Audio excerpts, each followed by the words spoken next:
ولا نصرانيا ولكن كان حنيفا مسلما وهو ما كان من المشركين. بیگا خبر ذکر شولا د ابراهیم علیه السلام هغه صفات او په ابراهیم علیه السلام باندې هغه امتحانات چې الله رب العزت په هر یو امتحان کې کامیاب کړي. ابراهیم علیه السلام د الله رب العزت د نعمتونو شکرګزار الله رب العزت د هغه انتخاب کړي په هغه بهترین انبیاء کرامو کې په هغه اولو العزم من الرسل پیغمبرانو کې یو هغه حضرت ابراهیم علیه السلام چې هغې ته اب الانبیاء ویلی شي. د هغه صفات دنیا کې هم باقی تر اوسه پورې پاتې دي. تذکره مسلمانان کوي تر دې چې یهود او نصارا هم د ابراهیم علیه السلام صفات کوي او امت محمدی صلی الله علیه وسلم هم د حضرت ابراهیم علیه السلام ډیر قدر او عزت کوي. پیغمبر علیه السلام ته هم دغه وحی شوی چې ان اتبع ملت ابراهیم حنیفا وما كان من المشرکین. ابراهیم علیه السلام هغه د تمام ادیانو باطلونه مایلو دین حقته یکسو، لہذا د ملت ابراهیمی تابعداري وکړه. ابراهیم علیه السلام باندې څومره امتحانات راغله او د هر یو امتحان او د هر یو مشکل ابراهیم علیه السلام مقابله کړې ده د الله رب العزت په توفیق سره. تمام دنیا کې په دغه دور د ابراهیم علیه السلام کې یو ابراهیم علیه السلام یو بیبي د ابراهیم علیه السلام هغه حضرت ساره رضی الله عنها او دریم حضرت لوط علیه السلام. تمام دنیا کې دغه درې کسان یو طرف ته او تمام دنیا او بیا د وخت بادشاہ نمرود چې هغه د تمامی دنیا بادشاہ دی د هغې مقابله کې دغه درې کسان ولاړ دي او ابراهیم علیه السلام د هغه جابر ظالم حکمران په وړاندې د الله رب العزت د وحدانیت او د الله پاک د یووالي خبره کوي. برحال د انبیاء کرامو دعوت او د انبیاء کرامو هغه طرز او طریقه د دعوت خپلول په هغې کې کامیابی ده. کومه طریقه باندې چې انبیاء کرامو دعوت ورکړی دی هغه کافرانو ته، هغه مشرکینو ته، هغه مخالفینو ته هغه طریقه خپلول پکار دي. ځکه د دې امت هغه ډیوټي هم د امر بالمعروف او د نهي عن المنکر ده. غوره او بهتر امت هغه په دې باندې دی امت ته ویلی شوی دی چې کنتم خیر امت اخرجت للناس تأمرون بالمعروف وتنهون عن المنکر. امر بالمعروف او نهی عن المنکر د هغې طریقه زده کول د هغه انبیاء کرامو نه زده کول پکار دي او د هغې تذکره په دغه سوره هود کې هم ذکر شوله او دغه رنګې د حضرت نوح علیه السلام واقعه هم ذکر شوله، د حضرت ابراهیم علیه السلام واقعه هم ذکر شوله چې حضرت نوح علیه السلام ته هم خپل امت څومره تکلیفونه ور ورسول او څه قسم الفاظ داغي په شان کې استعمال کړی شول ګستاخانه الفاظ استعمالي دا هغه ملګرو ته څومره سپک کتل شي او بیا حضرت نوح علیہ السلام ته هم دا خبره کوي چې بشک منګه وینو تعالی را په هغه گمراهۍ کې چې ته بے لاري ته گمراهي نوح علیہ السلام ورته جواب ورکړي چې زه په گمراهۍ نه یم زه گمراه نه یم بلکې زه د الله رب العزت پیغمبر یم دا غرانګي حضرت هود علیہ السلام ته هم دا خبره کوي چې ان لنراک فی صفاها اے هود علیہ السلام من تعالی را په هغه بے وقوفی کې وینو چې ته منګه من کوي هغه د خپل طریقې او د رسم او رواج نه ته منګ ته دعوت د الله د یووالي او د الله د وحدانیت را کوي حالانکه منګ تعالی را بے وقوف وینو حضرت هود علیہ السلام ورته څه جواب ورکړي چې زما قوم لیس بی صفاها ای زما قوم زه بے وقوف نه یم بلکې زه د الله رب العزت پیغمبر یم برحال حضرت موسی او هارون علیهم السلام ته پیغمبري ملاو شوله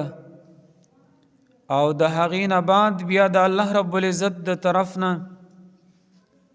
او حکم وشو ابراهیم هارون او موسی علیهم السلام ته چې اذهبا الی فرعون تاسو دواړه فرعون ته لاړ شئ فقولا له قولا لینا که خبره تاسو فرعون ته کوئ نو په نرمۍ سره خبره ورته وکئ خایږي چې د الله رب العزت نه ویریږي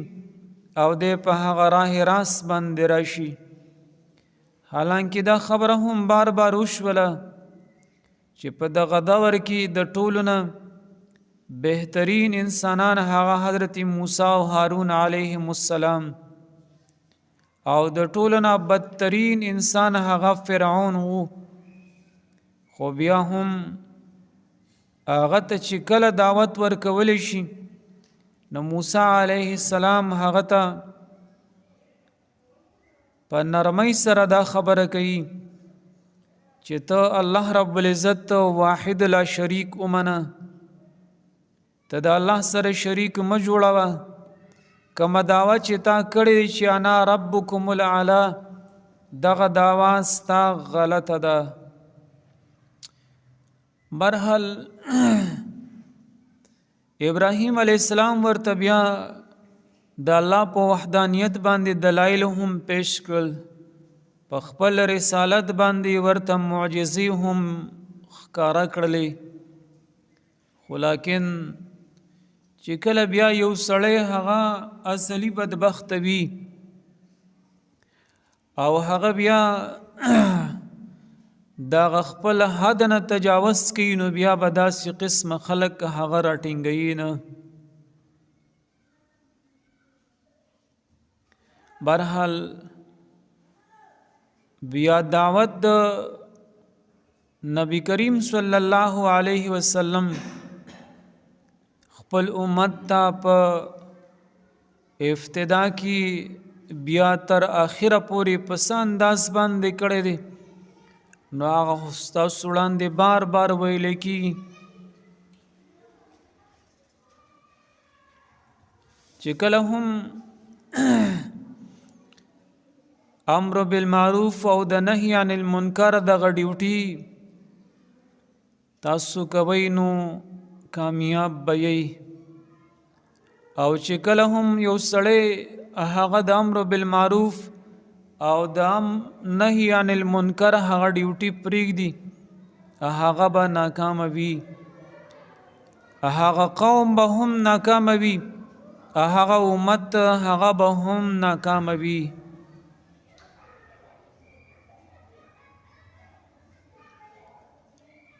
بیا چې کله خبره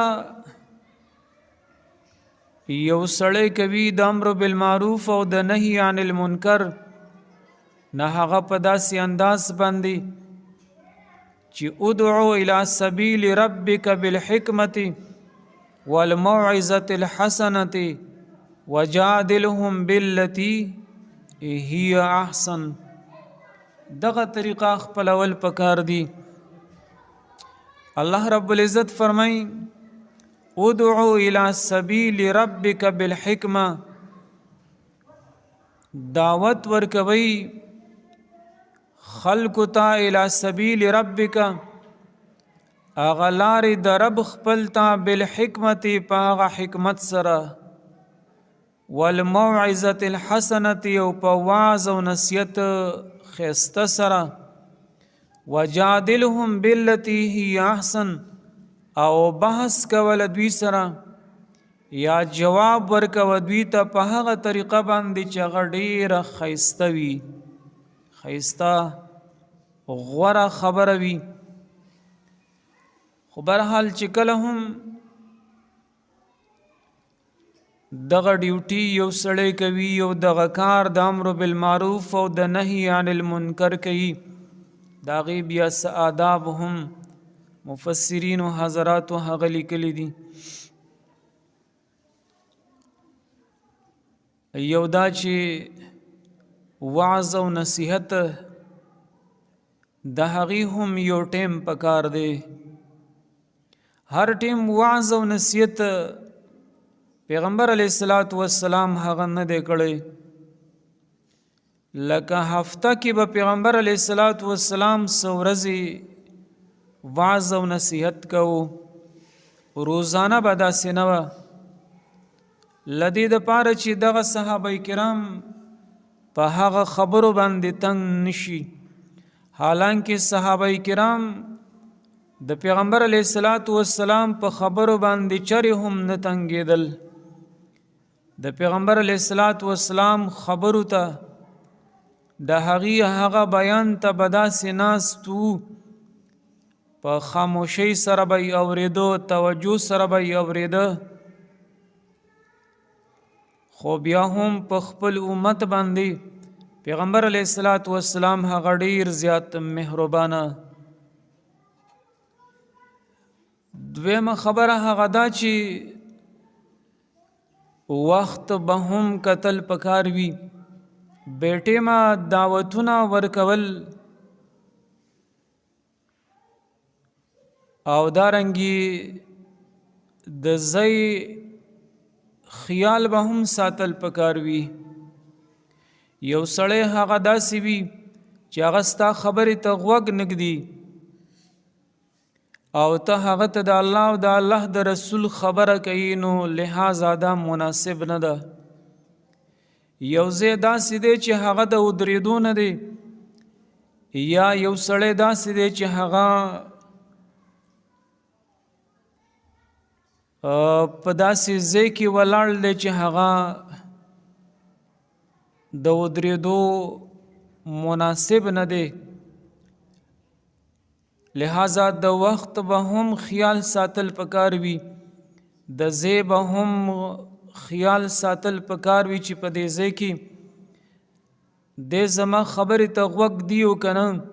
په دې ټیم کې د زما خبرې ته غوږ دی او که نه، د هغه طبیعت هغه سټ دی او که نه. بیا چې کله دغه ټول هر څه مناسب وي، وخت، مکان، د هغه طبیعت مثال، بیا هغه ته خبره په نرمه لهجې سره کول پکار دي. والموعظة الحسنه، په ښایسته انداز باندې هغه ته خبره او نصیحت کول پکار دي. او که بیا هغه له تا سره بحث کوي نو بحث به د هغه سره بیا په ښه طریقې سره کوي. بعضې خلک هغه داسې هم وي چې ته هغه ته دعوت ورکوي د الله د یووالي او د پیغمبر د رسالت،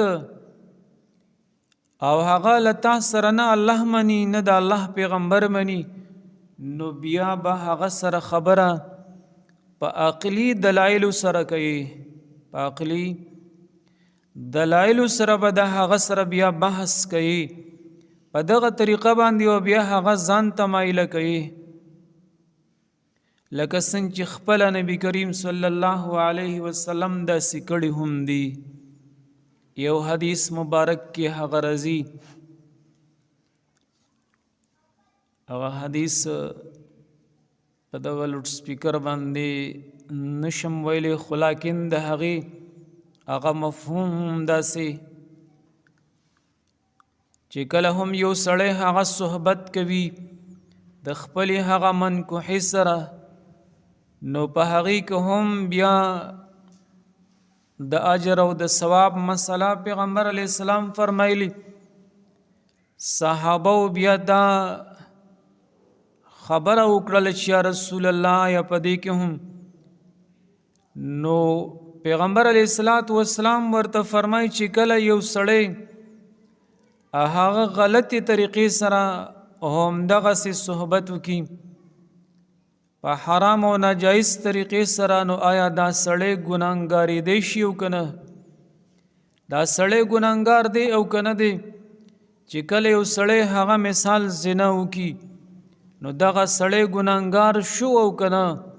صحابه فرمایي چې ولې نه یا رسول الله، دی ګناهګار. نو چې دی ګناهګاریږي په دغه طریقه باندې چې هغه طریقه د شریعت نه خلاف ده، نو آیا دغه انسان ته چې هغه د خپلې منکوحې سره نزدېکت کوي، نو آیا ده ته به ثواب نه میلاویږي؟ لہذا والموعظة الحسنه وجادلهم بالتي هي احسن. بعضې خلک تاسو ته ما ویل چې هغه نه الله مني نه به د الله رسول مني، او ته به ورته قرآن بیانوي، احادیث به ورته بیانوي، او هغه له تا سره نه مني، نو بیا به خبره به دلایلو عقلیو سره وکړي، دلایل عقلیو سره. او چې کومه خبره هغه کوي نو هغه به په احسن طریقې سره کوي. کله چې هم ته یو کس سره خبره کوي او هغه خبره یو قسم لره په هغه باندې بده ولګي، ته ورسره خبره په حسن طریقې سره کوي، هغه خبره هغه باندې بده ولګي، الټه جواب تا لره درکوي، نو ته به لږ شانتې وړاندې لاړ شي، د حسن نه به احسن ته لاړ شي. داسې به نه کوي چې هغه له تا نه اوچتېږي په هغه جهالت کې، په هغه غلطه خبره کې، نو ته به د حسن نه احسن ته ځي، نه د احسن نه اخشن ته. څنګه چې هغه تا ته جواب درکوي او هغسې جواب بیا ته ورکوي په سختۍ باندې، نو د دې مثال خو بیا هغه داسې شو ستاسو د ذهن او د شوق مطابق، هغه داسې چې ته په دغه خپل ډیوټۍ او په دغه خپل میشن کې هغه داسې ناکامه شوي، داسې ناکامه لکه څنګه چې ته بیټینګ ته کوز یعنی بیټینګ ته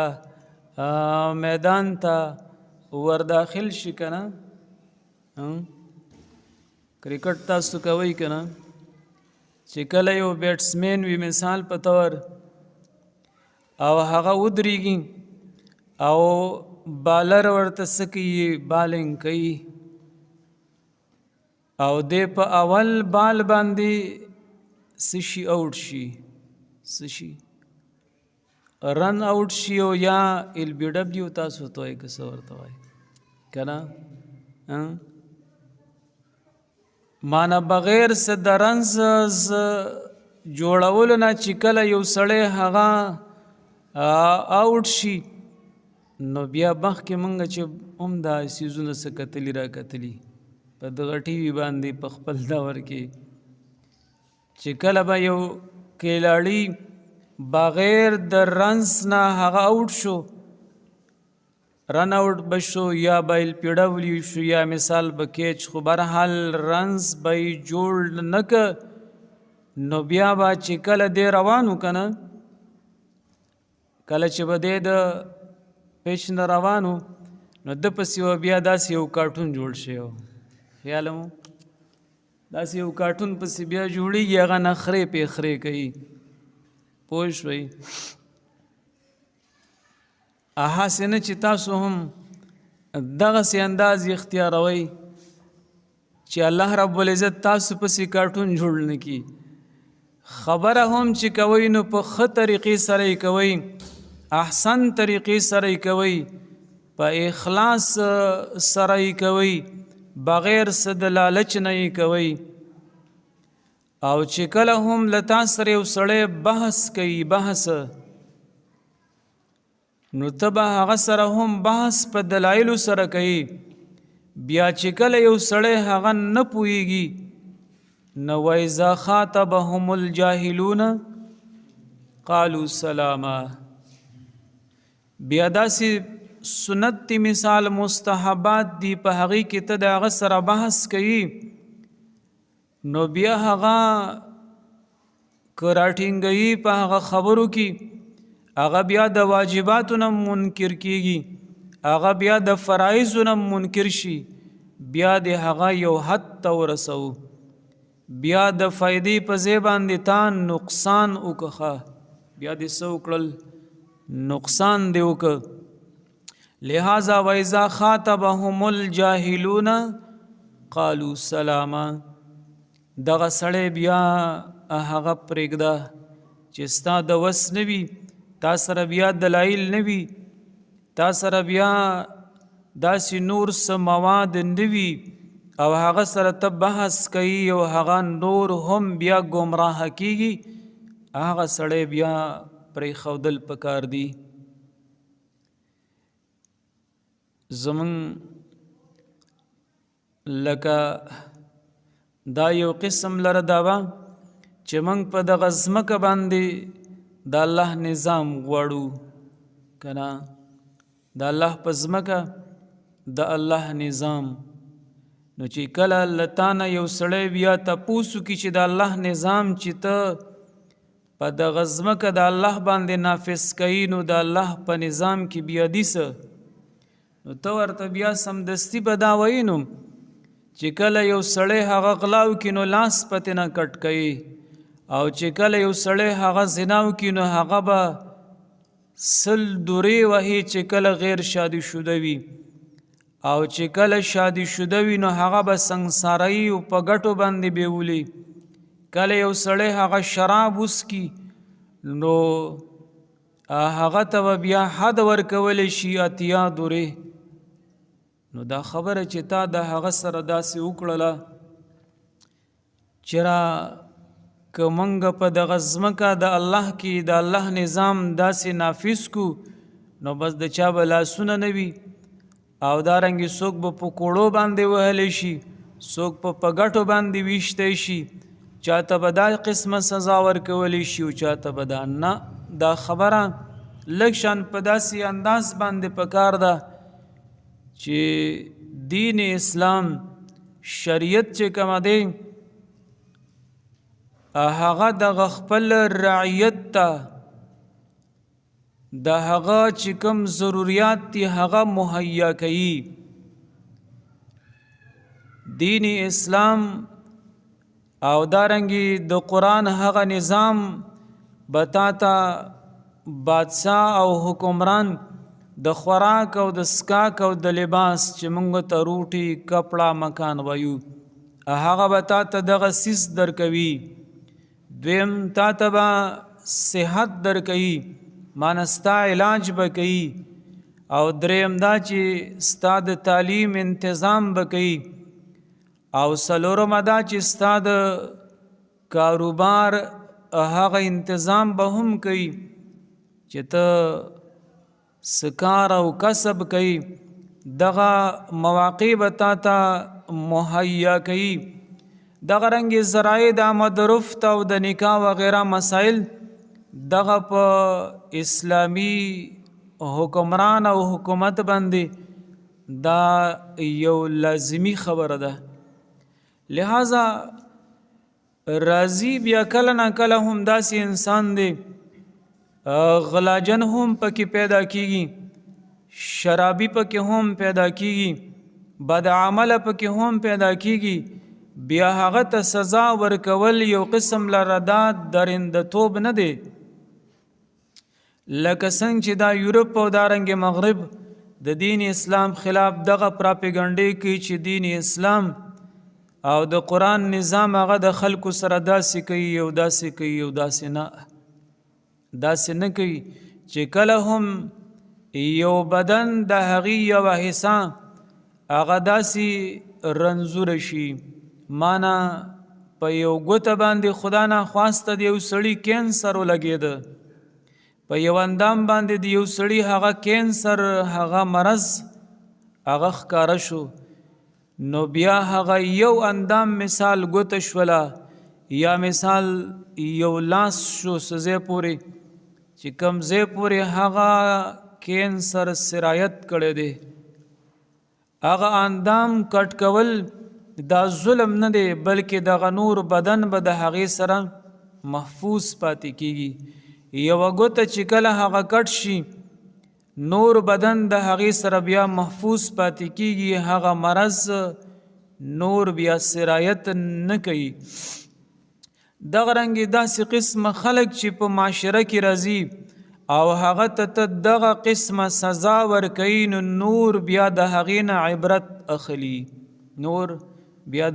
عبرت اخلي ادعو الى سبیل ربک بالحکمة والموعظة الحسنة وجادلهم بالتي هي احسن بهرحال څومره چې د الله رب العزت هغه قوانین نافذ کیږي نو جرمونه هغه به ورځ تر ورځه هغه کمیږي او څومره چې هغه قوانین هغه نه نافذ کیږي نو ورځ تر ورځه به هغه جرمونه هغه مجرمان هغه سیوا کیږي بد امنی هغه به سیوا کیږي د انسان د عزت د انسان د مال او د انسان د جان هغه حفاظت دا به بیا ډیره ناممکنه شي بهرحال دی آیت مبارک کې دا هم وجادلهم بالتي هي احسن مجادله جګړه کول مطلب د هغې دا نه بلکې هغه ته جواب ورکول په ښه طریقې باندې وجادلهم بالتي هي احسن پیغمبر علیه الصلاة والسلام د داسې قسمه علم نه هم منع فرمایلی ده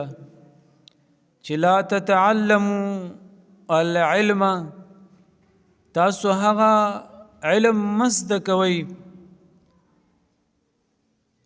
لتباهو به علما چې تاسو په علماو باندې بیا فخر کوئ او په نورو علماو باندې یو قسم لرزان اوچت ښکاره کوئ چې رزستانه لوی عالم او په دغه خپل علم باندې بیا فخر کوي داسې به هم نه کوي او داسې به هم نه کوي پیغمبر علیه الصلاة والسلام منع فرمایلی ده لیماری به السفهاء چې تاسو یا دغه علما د سفهاو بیوقوف سره د جاهلانو سره بیا مناظرې او جنگ جګړې کوي او یادا چې د خلکو مخونه ځان طرف ته راواړي د خلکو توجه ځان ته راواړي چې زه خو یو عالم یم علم په دغه نیت باندې مه کوئ علم په دغه نیت باندې پیغمبر علیه السلام فرمایي مه کوئ چې تاسو په نورو علماو باندې بیا فخر کوئ او تکبر کوئ د جاهلانو سره بیا مناظرې کوئ د خلکو سره بیا بحثونه کوي او دارنګې د خلکو هغه توجه ځان ته رااړوي چې را بس دا خو عالم دی خو یو مفسر دی